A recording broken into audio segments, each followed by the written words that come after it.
जब हर संवैधानिक शक्ति पर, हर संविधान की ताकत पर हिंदू बैठा है, तो फिर कौन सा हिंदू राष्ट्र बनाना बाकी है? कौन सा हिंदू राष्ट्र बनाना बाकी है? ये दुनिया के लोग पूछे या ना पूछे, लेकिन बाबा साहब डॉक्टर अंबेडकर की औलादों का ये फर्ज बनता है कि हमें कॉलर पकड़ के पूछना चाहिए कि कौन सा हिंदू राष्ट्र बनाना चाहते हो? कौन सा हिंदू राष्ट्र? क्या दोबारा से मनुस्मृति लाना चाहते हो? क्या दोबारा से राजतंत्र लाना चाहते हो? क्या दोबारा से इस देश की प्रजा को गुलाम बनाना चाहते हो? ये अंबेडकर की औलादों को जरूर पूछना चाहिए। उस सम्राट के हाथ में जब सत्ता थी तो धम्म चारों तरफ फैला कि नहीं फैला? मैं उनसे प्रश्न पूछना चाहता हूं।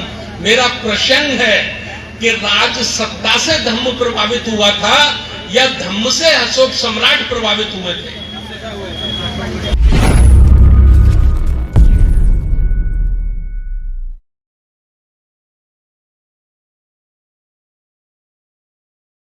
से हमारे देश में ये लागू होगा तो अनुच्छेद 13 क्या कहता है?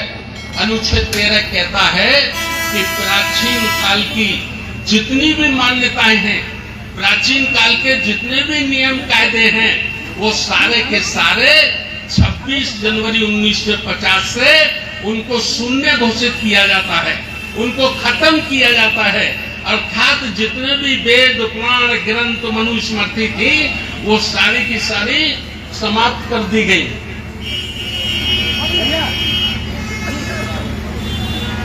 दूसरा अनुच्छेद 17 से आप समझ सकते।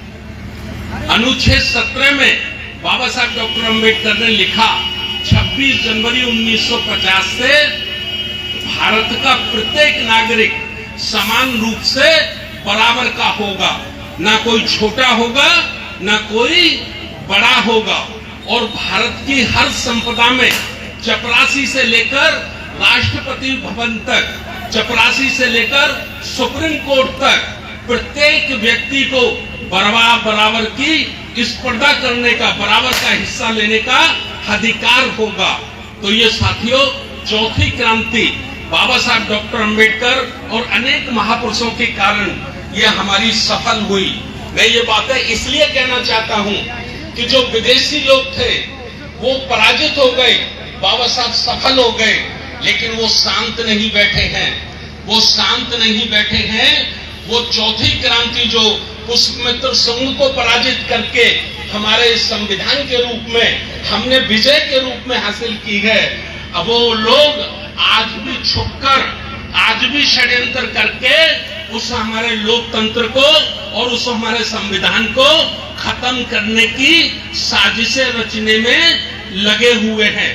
ये बात कोई, देखिए, दो बातें हमारे देश में बड़े जोर से कही जा रही हैं। एक बात है हिंदू राष्ट्र, हिंदू राष्ट्र, हिंदू राष्ट्र, और इतनी तेजी से इस बात को कहा जाता है कि हमारे अपने समाज के पढ़े लिखे लोग, रिक्शा चलाने वाला, बेलदारी करने वाला, ठेल लगाने वाला, दुकान लगाने वाला, जूते बनाने वाला, अगर कहे तो समझ में आता है कि ये व्यक्ति पढ़ा लिखा नहीं है, शायद इसलिए ऐसी बात करता है।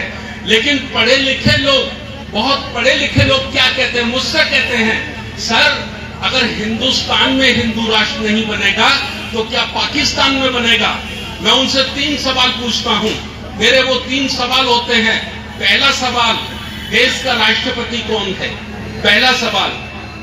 दूसरा सवाल, देश का प्रधानमंत्री कौन है? तीसरा सवाल, हमारे 28 राज्यों के मुख्यमंत्री कौन है? हमारे सुप्रीम कोर्ट के जज कौन है? हमारे हाई कोर्ट के जज कौन है? हमारे देश में IAS और IPS कौन है? उत्तर आता है हिंदू, हिंदू। तो मैं उनसे कहता हूं कि जब हर संवैधानिक शक्ति पर, हर संविधान की ताकत पर हिंदू बैठा है, तो फिर कौन सा हिंदू राष्ट्र बनाना बाकी है? कौन सा हिंदू राष्ट्र बनाना बाकी है? ये दुनिया के लोग पूछे या ना पूछे, ये दुनिया के लोग सवाल खड़ा करें या ना करें, लेकिन बाबा साहब डॉक्टर अंबेडकर की औलादों का ये फर्ज बनता है कि हमें कॉलर पकड़ के पूछना चाहिए कि कौन सा हिंदू राष्ट्र बनाना चाहते हो, कौन सा हिंदू राष्ट्र, क्या दोबारा से मनुस्मृति लाना चाहते हो, क्या दोबारा से राजतंत्र लाना चाहते हो, क्या दोबारा से इस देश की प्रजा को गुलाम बनाना चाहते हो? ये अंबेडकर की औलादों को जरूर पूछना चाहिए। मैं आज इस मौके पे आपसे कहना चाहता हूं, एक अपील करके मैं अपनी बात को खत्म करता हूं। 26 नवंबर 2023 को जब संविधान का 74वां संविधान दिवस होगा, हम लोग बड़ी तादाद में जंतर मंतर पर धरना प्रदर्शन करने के लिए जा रहे हैं। हम धरना प्रदर्शन कर रहे हैं, किसके विरोध में धरना प्रदर्शन कर रहे हैं? हम धरना प्रदर्शन कर रहे हैं जो 28 मई को नई संसद में हुआ है, उसके विरोध में। नई संसद में जो सिंगोल लगाया गया है, जो राजदंड लगाया गया है, ये सिंगोल तमिलनाडु में एक चोल राजा होता था, बड़ा छोटा सा राज्य था वो। वहां पर ये जो राज तिलक होता था, उस राजा को ये दिया जाता था, और वही आर्य नीति के लोग उसको देते थे और उसको कहते थे कि तुमको जो राजपाट चलाना है वो सिंगोल के आधार पे चलाना है। और सिंगोल का आधार था वर्णाधर्म। वर्णाधर्म, जो जिस जाति में पैदा हुआ है वो उसी जाति का काम करेगा, उसको फिर कलेक्टर, एसपी, कप्तान, मजिस्ट्रेट, वकील बनने का अधिकार नहीं होगा। तो ये मैंने तमिलनाडु में अपने लोगों से पूछा, मैंने कहा भाई ये चोल का क्या मामला था? उन्होंने कहा सर, जो महाराष्ट्र में पुणे में एक जिला था जिसमें पेशवाओं का राज था, तो पेशवाओं ने जो देश के लोगों के साथ देश क्या हुआ,